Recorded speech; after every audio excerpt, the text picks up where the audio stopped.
भक्ति का ग्लो बहुत ज़्यादा भक्ति का ग्लो। এসো গঙ্গার পার চলো। সখী কাল ফুল বাংলা আছে, ফুল किनते जाबे। कितना डिफिकल्ट है फूल बंगला बनाना। राय बेल, तो ये वाले फूल, ये रोजेस, ये नाटक भी हर कोई नहीं कर पाता। हाँ, फूल बंगला बनाना है। मैं थक गई हूँ, मैं बहुत ज्यादा थक गई हूँ। तो वीगन है ना, आइसक्रीम तो दूध से बनता है ना। एग्जैक्टली 5:15 पे शी वॉज देयर। अगर आपको 100 करोड़ चुराने थे देश की जनता के, बाप रे, वो तो प्री वेडिंग शूट का हब है। चीनी में भी बोन डस्ट है, कुछ भी रिवील करने में कुछ ज्यादा हिचकिचाहट नहीं है। আমি তো আপনাদের সেবায় নিয়োজিত করেছি নিজেকে, यू नो। मैं इस कीर्तन करने वाली को पहचानती थी। आजकल माछ नहीं बोलते लोग, आजकल मुर्गी नहीं बोलते। चिकन हो गया, कोई बिस्किट हो गया, कॉकरोच को तो मैं ऐसे हाथ से पकड़ के खिड़की से बाहर फेंक देती हूँ कि ये तो प्रपंची है, ये तो ठगी है। स्पेशली हेटर्स के लिए तो ये दिन बहुत ज्यादा हेट कमेंट करने का मौका है आप सबको। I am just excited.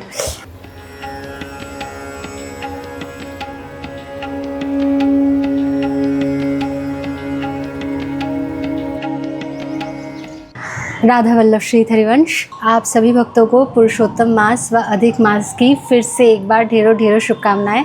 आज श्री जी का फूल बंगला उत्सव है, तो मैंने तो वही सोचा था कि बाज़ार जाऊंगी, थोड़े फूल ले आऊंगी, डेकोरेट करूंगी, लेकिन श्री जी का प्लान कुछ और था। तो आज पहली बार कोलकाता में इतने सालों से रहते हुए हावड़ा ब्रिज शायद मैंने कितने बार क्रॉस किया होगा मुझे खुद भी नहीं पता, बस में हो या चल के हो, लेकिन आज तक मैं एशिया का जो लार्जेस्ट फ्लावर मार्केट है, मौलिक घाट फ्लावर मार्केट, उसमें गई थी श्री जी की कृपा से। ना नीचे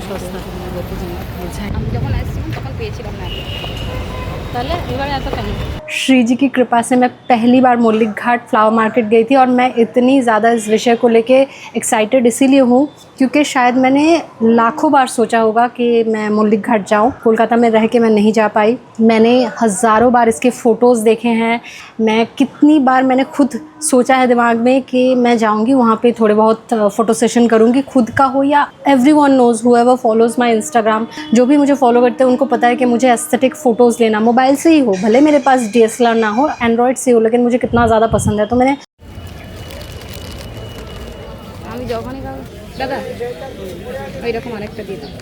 लाखों बार सोचा कि मैं वहाँ जाऊँगी और मैं फ़ोटोज़ क्लिक करूँगी, लेकिन कभी भी जाना नहीं हुआ। इतने सालों में इतनी बार मैं हावड़ा गई हूँ, इतनी बार। इस मार्केट में ना बहुत सारे जिप्सी फूल बिक रहे थे, और मुझे जिप्सी फ्लावर बचपन से बहुत ज़्यादा पसंद है। सच बताओ तो उस समय ना ही मुझे इसका नाम पता था और ना ही इसकी इतनी ज़्यादा कीमत। एक्चुअली तब ये उतना ज़्यादा फेमस भी नहीं था। अब जैसे ये वायरल हो गया है तो इसकी वजह से इसकी कीमत भी बढ़ गई है। लेकिन बहुत सारे लोग इसको कन्फ्यूज़ कर लेते हैं घास फूल के साथ। ये घास फूल की कैटेगरी में ही नहीं आता। एक्चुअली जिप्सी फ्लावर विदेश से आया है। इसका ओरिजिन यूरेशिया और साउथ अफ्रीका, शायद केनिया के कुछ पार्ट्स में ये होता है, और अभी तो भारत में भी इसका उत्पादन होने लगा है, तो इसकी वजह से ये यहाँ पे भी मिलता है, और ये बहुत लंबे समय तक इंटैक्ट रहते हैं विदाउट एनी केयर। तो शायद इसीलिए इनका व्यवहार डेकोरेशन में और ज़्यादा बढ़ गया है। और पता नहीं क्यों मुझे बचपन से इतना ज़्यादा ये फूल पसंद है ना, मेरी इच्छा है कि एक दिन मैं श्री जी का ऐसा फूल बंगला जिप्सी फ्लावर से सजाऊँ। एसो गंगार पार चलो। किधर है गंगा जी? राधा वल्लभ श्री हरिवंश, श्री हरिवंश।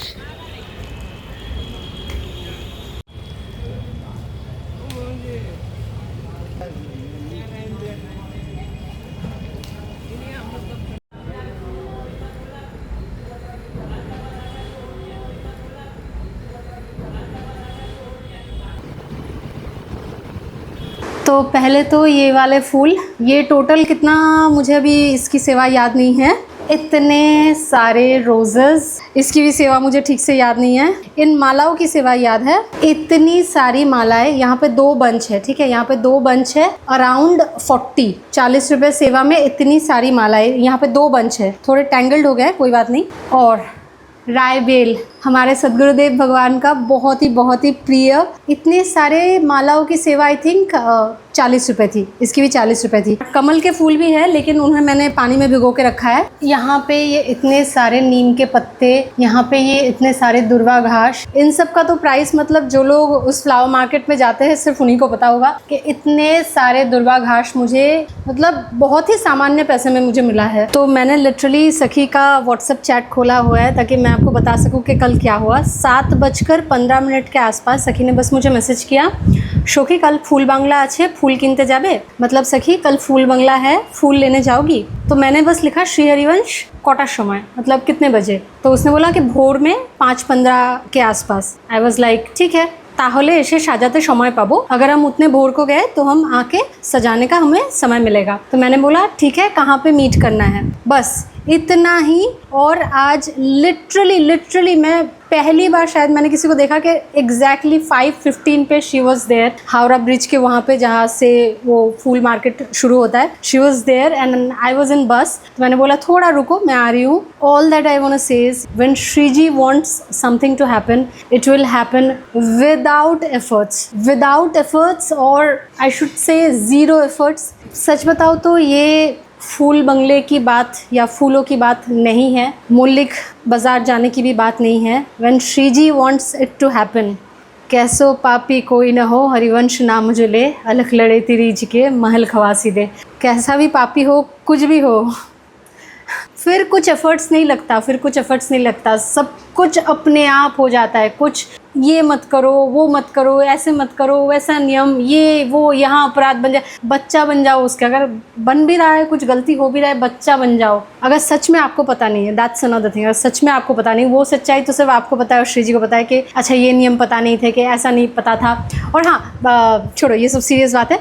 ये तो जाहिर सी बात है कि शायद मैं रोज़ जाके ऐसे मल्लिक बाज़ार से फ्लावर्स ना ले आ पाऊँ, लेकिन आज फूल बंगले के लिए आ गए फूल, तो आई एम जस्ट एक्साइटेड। ठीक है, मैं ऐसा नहीं बोल सकती कि मैं बहुत खुश हूँ, लेकिन क्योंकि आप सबको पता है मैं खुश नहीं होती, लेकिन I am very excited about this fact कि पहली बार मैं उस जगह पे गई जहाँ पे इतने सालों से मेरे शहर में, मेरे खुद के शहर में एशिया का लार्जेस्ट फ्लावर मार्केट है। अगर आप उसका नाम गूगल करोगे ना, तो सबसे पहले शायद फ़ोटोज़ आने लगेंगी, जो मॉडल्स वहाँ पे फ़ोटो शूट्स करती हैं, प्री वेडिंग शूट्स। अरे बाप रे, वो तो प्री वेडिंग शूट का हब है वो फ्लावर मार्केट, तो वो सब आने लगेंगी rather than the actual historic information of that flower market. तो पहली बार मैं गई, और किस लिए? श्रीजी के लिए फूल बंगला बनाने के लिए। तो अभी आधे घंटे या फिर 40 मिनट मैक्सिमम 1 घंटे में मुझे फूल बंगला फ्लावर बिल्डिंग, हाँ, फूल बंगला बनाना है। तो मैं पहले जल्दी से बना लेती हूँ, फिर श्रीजी लालजू को विराजमान करके फिर आप सबको दर्शन कराऊंगी। और हाँ, आज 56 कद्दू भी बनने वाले हैं।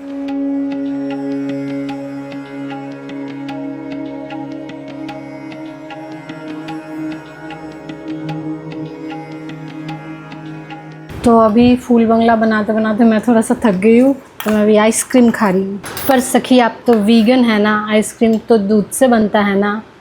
I am partially vegan. जैसे बहुत सारे नेता अपने पार्टी के लोगों के लिए थोड़े से पार्शियल होते हैं ना, मैं भी पार्शियली वीगन हूँ। मतलब जब ऑप्शंस अवेलेबल नहीं होते, that time I consume dairy, otherwise I prefer not to consume dairy for various reasons. और हाँ, आइसक्रीम खा सकते हो डिपेंडिंग कि वो वेज हो, मतलब उसमें कोई भी नॉन वेज एटलीस्ट इंग्रेडिएंट्स में लिखा ना हो, क्योंकि उस हिसाब से अगर आप नॉन वेज देखने जाओगे फिर तो चीनी में भी बोन डस्ट है। चावल को भी मैंने आजकल मैं सुन रही हूँ पॉलिश करने के लिए बहुत सारी चीज़ें यूज़ की जा रही है, तो एटलीस्ट इंग्रेडिएंट्स में ना लिखा हो, हम तो सामने से जो देखेंगे वही लेंगे ना। तो ये पोशाक भी मेरी जो सखी है, जो पोशाक सेवा करती है, उसी ने बनाया है। और ये मैंने किसी स्पेशल ओकेजन के लिए रख दिया था, तो लगा कि आज फूल बंगला है श्रीजी का, तो आज ही ये धारण करवा देते हैं।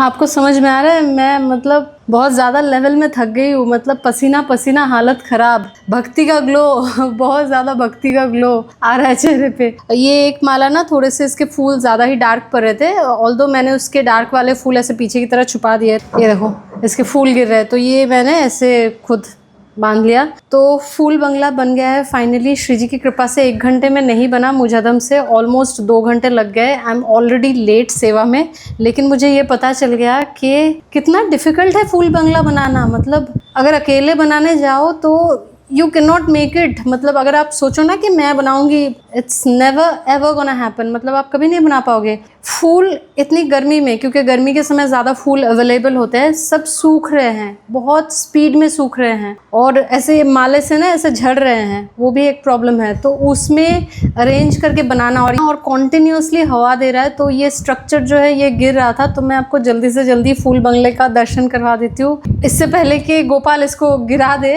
लुड़कू महाराज हमारे इसको गिरा दे। मैं एक बार दिखा देती हूँ आप सबको, ठीक है।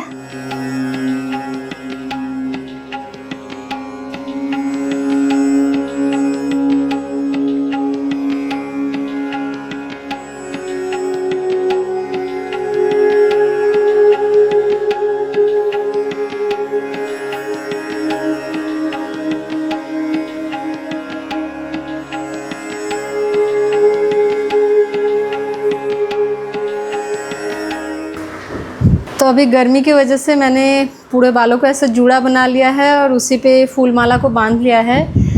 फूल बंगला बनाना is quite a difficult task. मतलब श्री जी की कृपा से बन तो गया, लेकिन कंटिन्यूअसली फूलों को फ्रेश रखने की कोशिश करना, क्योंकि गर्मियों के समय फूल बंगला बनता है, गर्मियों के समय ज़्यादा फूल अवेलेबल होते हैं। मुझे सच में जानना है कि राधा वल्लभ लालजू के मंदिर में अवश्य सर्वप्रथम बात यही है कि कृपा से ही फूल फ्रेश रहते हैं, ताज़े रहते हैं। उन्हीं की बनाई हुई फूल है तो फ्रेश तो रहेंगे उनकी सेवा में। लेकिन मैं ना ऐसे आइस वाटर भर के स्प्रे बॉटल में कंटिन्यूअसली ऐसे स्प्रे कर रही थी फूलों के ऊपर कि ये मुरझाए ना। लेकिन इतनी ह्यूमिडिटी है ना, और मैं जिस फ्लोर पे रहती हूँ बहुत ज़्यादा गर्मी आती है, बहुत ज़्यादा। तो सच्ची में मतलब कैसे इतनी देर तक फ्रेश रखा जाता है लालजू के मंदिर के फूलों को? कौन सी विशेष प्रक्रिया से, उनकी कृपा से कौन सी विशेष ऐसी पद्धति प्रयोग की जाती है, मुझे सच में जानना है। मैं थक गई हूँ, मैं बहुत ज़्यादा थक गई हूँ। मुझे अभी जल्दी से जल्दी प्रसाद पाना है और फिर श्रीजी लालजू को भी थोड़ा सा शयन कराना है। मैं भी थोड़ा सा रेस्ट करूँगी। राधा वल्लभ श्री हरिवंश। दूसरे दिन मैं थोड़ा एस्थेटिक बनने के लिए श्रीजी लालजू को पवाने के बाद आप सबको प्रसाद के दर्शन कराती हूँ, लेकिन आज बहुत भूख लग गई है। ये है वो छप्पन कद्दू, या फिर हमारे यहाँ पे बोलते हैं कोची कुमड़ो। It's baby pumpkin basically. और यहाँ पे आलू बरबोटी भाजा है और मूंग दाल है, चावल है, बस। Okay, now what I wanted to discuss और टेल एवरीवन, इस समय पश्चिम बंगाल में, वेस्ट बंगाल में, अगर मैं कीर्तन शब्द का उच्चारण करूँ तो लोग समझ जाएंगे कि मैं क्या बोलने वाली हूँ। हाँ, जिन्होंने भी गेस कर लिया है, आप लोग सही गेस कर रहे हो। लेकिन the point I want to address is, मान लीजिए कोई चोरी डकैती ये सब कर रहा है, कर रही है। पहली बात तो ये करना ही अधर्म है। चोरी डकैती या किसी भी तरह का ऐसा कुकर्म करना ही अधर्म है। लेकिन अगर मान लो कोई चोर या डकैत के वेश में चोरी कर रहा है, उसको उतना बड़ा पाप नहीं लगेगा जितना कोई अगर कीर्तन कर रहा है, संत वेश में है, साधु वेश में है, उसको बहुत ज़्यादा बड़ा पाप लगता है। अगर आपको 100 करोड़ चुराने थे देश की जनता के, राज्य के जनता के, तो आपको ऐसे कीर्तन वाली का वेश धरने की ज़रूरत नहीं थी। और अभी देखो ऐसी स्थिति आ गई है ना, ऐसा समय आ गया है मेरे जीवन का कि मुझे कुछ भी रिवील करने में कुछ ज़्यादा हिचकिचाहट नहीं है। मैं बस वेट कर रही हूँ सही समय का। सही समय पे सब कुछ रिवील होना चाहिए। जैसे रविंद्र भारती विश्वविद्यालय के बारे में मैंने तभी रिवील किया जब बहुत सारे लोग पूछते थे ना आपने कहाँ पढ़ाई की है, तभी मैंने रिवील किया जब सही समय आ गया था। तो इस विषय को रिवील करते हुए मुझे कोई भी झिझक नहीं है कि हाँ, किसी एक समय पे मैं इस कीर्तन करने वाली को पहचानती थी, एकदम फेस टू फेस, मतलब पहचानती थी, मेरी उससे बात हुई है। लेकिन उसी समय से मुझे उसका कैरेक्टर भी पता था। तो अब जो ये हुआ है उससे मैं कुछ भी आश्चर्यचकित नहीं हूँ। लेकिन अब जो है मुझे ये ज्ञान प्राप्त हुआ है सदगुरुदेव भगवान की कृपा से, श्री जी की कृपा से, कि संत वेश में चोरी करना इज अ बिगर क्राइम। उसका जो सजा आपको मिल सकता है वो, तो वही बात है, हमारे हिस्ट्री में ऐसे बहुत बड़े बड़े चोर डाकुओं की बात लिखी गई है जो अपने जीवन में किसी महात्मा के कृपा से वो चोर डाकू खुद महात्मा बन गए हैं। उनका चरित्र बिल्कुल ही परम पावन पवित्र हो गया है। लेकिन जो संत वेश धर के ऐसी चोरी डकैती करते हैं उनका कुछ अलग ही विधान बनता है। आप अगर भक्ति का नाटक भी कर रहे हो तो सिर्फ वो भक्ति के नाटक में ही रहो, उसकी आड़ में चोरी डकैती करने की जरूरत नहीं है। भक्ति का नाटक करते करते भगवान एक दिन उसको सच कर देंगे। जैसे मैं तो खुद को यही मानती हूँ कि भक्ति का नाटक ही हो रहा है, मन में भाव कहाँ आ रहा है, मन में भाव नाटक ही हो रहा है, वरना ऐसे मोबाइल खोल के ऐसे ज्ञान नहीं दे रही होती, ट्रस्ट मी। तो कोई भी ऐसा इंसान जो भक्ति कर रहा है, कीर्तन गा रहे हो, उन लोगों को ना और ज़्यादा सावधान रहने की ज़रूरत है कि भले ही हम में भावना है, भले ही हमें खुद लगे कि हाँ हम नाटक नौटंकी कर रहे हैं शायद थोड़े पैसे कमाने के लिए या किसी भी कारण से, लेकिन ट्रस्ट मी वो नाटक भी भगवान की कृपा से होता है। क्योंकि मैंने ये देखा है, ये नाटक भी हर कोई नहीं कर पाता, at the end of the day अगर आप भक्ति का नाटक भी कर रहे हो, सोच रहे हो कि एक दिन सच में भगवान की कृपा होगी, या फिर किसी भी स्वार्थ से कर रहे हो, उसके आड़ में चोरी डकैती या दूसरे जो भी दुष्कर्म होते हैं जो पूर्व में हुए हैं, जिसकी वजह से भगवान की ऐसी लीलाएं हैं, जिसकी वजह से लोगों का संतों पर से विश्वास उठ गया है। ये कलिकाल का प्रभाव भी है। लोग संतों को देखते ही यही मानने लगते हैं कि ये तो प्रपंची है, ये तो ठगी है। असली संत मिलना बहुत मुश्किल है, बहुत मुश्किल। उनका एक्सेस मिलना तभी मिल सकता है जब वो आपको अलाउ करे, वो सोचे कि हाँ इस जीव का कल्याण करना है, तभी उनका एक्सेस आपको प्राप्त हो सकता है। वरना आप बस सुनते सुनते रह जाओगे, आप बस सुनते रह जाओगे, वीडियोस देखते रह जाओगे, सत्संग नहीं सुनोगे, मतलब दूसरे अदर्स ये एंटरटेनिंग सब चीज़ें जो सो कॉल्ड एंटरटेनमेंट है वही उसी में फंसे रहोगे। लेकिन असली संतों का एक्सेस तभी मिलता है जब वो आपको अलाउ करते हैं। और अगर कोई भी आपको लेके ऐसे हाथ पकड़ के बिठा देना कि सुनो सुनो मैं तुम्हें बताता हूँ, मैं तुम्हें बताती हूँ कि तुम्हारे जीवन में ये हो, संतों के पास इतना समय नहीं है। और कोई बहुत हार्शली बात कर रहा है, मैं अपनी बात करी, मैं अपनी बात करी, ठीक है, मैं बड़ी अच्छी हूँ ना, मैं अपनी बात करी, कोई बहुत हार्शली बात कर रहा है, इसका मतलब हमेशा ये जज नहीं कर लेना चाहिए कि ये इंसान तो घटिया, ये हो सकता है उसकी मानसिक स्थिति ऐसी बन गई है कि वो अभी पोलाइटली बात ही नहीं कर पा रही है। और कोई बहुत आमी तो अपना देश सेवाएं नियोजित करेছি নিজেকে, you know Bengal, all the Bengalis are getting my sarcasm right now। तो कोई बहुत ज़्यादा ऐसे तिलक लगा के ये भी एक्चुअली एक अपराध है, ये भी एक्चुअली एक अपराध है। आप मांस मछली सब कुछ खा रहे हो, व्यभिचार कर रहे हो, चोरी डकैती सब कर रहे हो, और उसके ऊपर आप किसी आचार्य परंपरा का तिलक लगा के कीर्तन गा रहे हो और पीठ पीछे ऐसे सब, तो ये भी एक्चुअली अपराध बनता है। तो ये अपराध थोड़ा थोड़ा थोड़ा थोड़ा थोड़ा थोड़ा करके बन के जो उसके पूर्व के पुण्य थे, जिसकी वजह से 100 करोड़ रुपए जमा हुए, ये सबके उद्देश्य में मैं बोलना चाहती हूँ। जैसे आपको लग रहा है ना कि अभी तो हम लोग चिकन खा रहे हैं, अभी तो हम लोग फिश खा रहे हैं, लोग आजकल माछ नहीं बोलते, लोग आजकल मुर्गी नहीं बोलते, लोग बोलते हैं चिकन। जैसे कोई बिस्किट हो गया, चिकन ना हो गया, कोई बिस्किट हो गया। एनीवे, तो ये जो थोड़ा थोड़ा थोड़ा थोड़ा थोड़ा थोड़ा करके पुण्य नष्ट हो रहा है। देखो 100 करोड़ बना लिए उसने, अभी शायद उस 100 करोड़ देके, मुझे नहीं पता, कलिकाल है, मैं राज्य की हालत नहीं बोलना चाहती, कलिकाल है, कुछ भी हो सकता है। 100 करोड़ में से शायद 50-60 करोड़ देके वो छूट भी जाए, शायद सब कुछ। लेकिन जो बदनामी उसकी हो गई है, इसको कैसे धोएगी, इसको कैसे साफ करेगी? अगर आपको गलत कार्य करने हैं तो ये जो संत वेश तिलक लगा के ये सब, इससे ज़्यादा अपराध बनता है और इससे ज़्यादा जल्दी पुण्य खत्म होकर आपको सज़ा मिलने के चांसेस है। मैं ना तब से यहाँ से उठ नहीं पा रही हूँ। ये जो राय बेल फूलों की खुशबू आ रही है तब से, मतलब बेल फूल और जूई फूल, राय बेल को हम लोग बांग्ला में बेल फूल बोलते हैं और जूई को क्या बोलते हैं हिंदी में वो मुझे नहीं पता, लेकिन ये एक्चुअली मेरे फेवरेट हुआ करते थे बचपन में। हमारे घर में ना छोटे छोटे पौधे होते थे और शाम को उनकी खुशबू आती थी, 1-2 फूल लगते थे, मैं उठा के लाती थी घर में, टेबल में रख देती थी। ऑर्गेनिक फूलों की तो खुशबू ही अलग होती है, ये तो फिर भी बाजार से आए तो थोड़ा पानी वानी छिड़क के थोड़ा खुशबू कम हो जाते हैं। मुझे अभी तक एक्चुअली विश्वास नहीं हो रहा है कि श्री जी ने करवा ही लिया इस अधम से फूल बंगला की सेवा। होता है ना, श्री जी की सेवा में हर दिन हमारे लिए स्पेशल होता है, लेकिन कुछ कुछ दिन होते हैं हमारे लिए कुछ बहुत ज़्यादा ही स्पेशल होते हैं। तो मेरे लिए बहुत बड़ी बात है, मेरे लिए बहुत बड़ी बात है फूल बंगला बनाना। क्योंकि सोचो, जो लोग पहले से फॉलो कर रहे हैं, स्पेशली हेटर्स के लिए तो ये दिन बहुत ज़्यादा हेट कमेंट करने का मौका है आप सबको। फूल खरीदने के पैसे नहीं है, फूलों में कीड़े लग जाते हैं, मैं फूल नहीं लाती, उस स्थिति से आज फूल बंगला बना है। श्री जी की कृपा से इस अधम से श्री जी ने फूल बंगला बनवाया है। ऐसे मैं नहीं बोल रही हूँ कि अच्छा अब से हर दिन फूल लगेंगे, बहुत चींटियों की प्रॉब्लम हो रही है यहाँ पे। गर्मियों में ना इतनी चींटियों की प्रॉब्लम होती है, पूरा जहाँ पे श्री जी लाल जो विराजमान होता है ना वहाँ पे पूरी चींटियाँ भर जाती है। एक तो और ये चींटियों की प्रॉब्लम, एक गर्मियों में छिपकली की प्रॉब्लम। मतलब मुझे ये बोलने में कोई शर्म नहीं है कि मुझे छिपकली से थोड़ा बहुत डर लगता है, मुझे मकड़ियों से डर नहीं लगता। कॉकरोच को तो मैं ऐसे हाथ से पकड़ के खिड़की से बाहर फेंक देती हूँ, मकड़ी मैं पकड़ नहीं पाती, वो जंप कर करके चले जाता है ना, पकड़ नहीं पाती हूँ। लेकिन छिपकली से मुझे डर भी लगता है और वो जो पॉटी कर करके रखते हैं ना उससे मुझे घिन भी आती है। तो मुझे नहीं पता कि गर्मियों के समय ना छिपकली और चींटियों को नेचुरली कैसे भगाया जाए। मैंने एक कपूर डाल के देख लिया और मोर पंख घर में स्टिक करके देख लिया। भैया छिपकलियाँ मोर पंख के ऊपर आके बैठ के पॉटी कर दिया उन्होंने। मैंने एक दिन, मुझे उस दिन इतनी चिड़चिड़ाहट हो रही थी, मतलब इतनी सारी छिपकलियाँ उस दिन थी ना, क्योंकि उस दिन तूफान आने वाला था। तो तूफान से पहले जो गर्मी होती है ना, उस समय कृष्णकोली की जो पंख है जो निकल जाते हैं ना उसके, तो मैं एक साइड में रख देती हूँ। उनको मैंने ऐसे घर में जगह जगह पे रख दिया कि ये मोर पंख से नहीं डर रहे, एटलीस्ट कृष्णकोली के पंख से डर जाए। एनीवे, तो आप सबको अगर पता है कि चींटियों को और छिपकलियों को नेचुरली कैसे भगाया जाए, उनको घर से दूर रखा जाए, तो आप प्लीज बताना। केरोसिन मैं यूज नहीं करना चाहती, केरोसिन स्प्रे करना वो मैं नहीं करना चाहती, क्योंकि पहली बात उसकी स्मेल मुझे ही बर्दाश्त नहीं होती। श्री जी लाल जो विराजमान है कृष्णकोली है, तो और उससे अगर चींटियां मर गई या छिपकली मर गई तो केरोसिन वगैरह का प्रयोग मैं नहीं करना चाहती। कोई नेचुरल उपाय हो तो प्लीज मुझे बताइएगा।